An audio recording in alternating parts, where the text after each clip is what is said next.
Hello, from Wonder Media Network, I'm Jenny Kaplan, and this is Womanica. This month we're talking about women of the wheel, icons who turned motion into momentum and spun their legacies on spokes, skates, and potter's wheels. These women harnessed the power of the axle, pushing their crafts and professions forward through their works and lives. Today's story begins with sharp-edged leaves and honors the legacy of a woman who turned ancient weaving into radical innovation. She's a master artist, a keeper of secrets, and one of the only people in her field allowed to weave in true black. Please welcome Margaret Rarru. Margaret was born in 1940 on Elcho Island, off the coast of what is now Northern Territory, Australia. She and her sister grew up steeped in ancient Aboriginal tradition.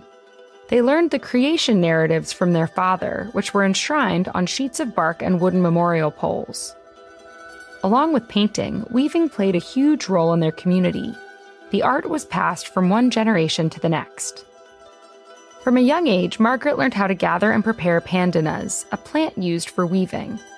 The leaves are long and sharp-edged, and they had to be softened, stripped, and dyed before weaving could begin.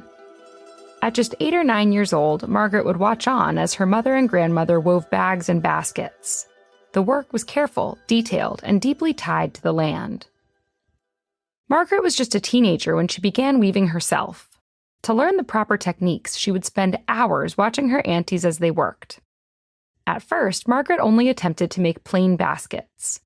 But as she grew more confident in her abilities, she started adding color and testing out new shapes. For many years, weavers in her community used colors like yellow or orange that could be found organically in nature. But Margaret had another idea.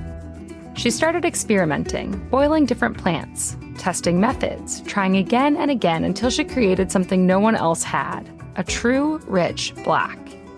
She then made a critical choice.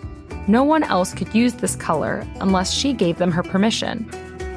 She knew the power her creation held. In her own words, black is beautiful. Margaret began using the black dye in her baskets, especially in one traditional shape that is tall and cone-shaped, made with tight coils. In Margaret's community, these baskets hold sacred meaning. This particular design goes back to creation stories passed down for thousands of years. Along with weaving, Margaret is also a talented bark painter, a skill she learned from her father. After the death of their brother in 2006, Margaret and her sister inherited the unique right to paint sacred imagery from their culture. To this day, Margaret uses bark to depict clan designs and stories of women living in the bush. As Margaret's art practice has developed and expanded, recognition has followed. In 2007, she won a national prize for bark painting, and in 2020, Margaret finished one of her largest pieces ever, a woven sail inspired by the Indonesian traders who once visited northern Australia by boat. The sail was nearly 10 feet wide, striped with black dyed fibers. In 2022, Margaret's sail earned her the top award at a national Aboriginal arts competition in Australia. Today, Margaret is in her 80s. She lives on a remote island and continues to work with her daughters and grandchildren, passing on the tradition of weaving.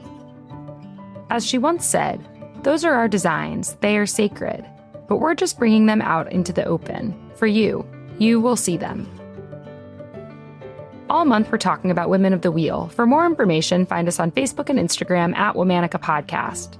Special thanks to Liz Kaplan, my favorite sister and co-creator. Talk to you tomorrow.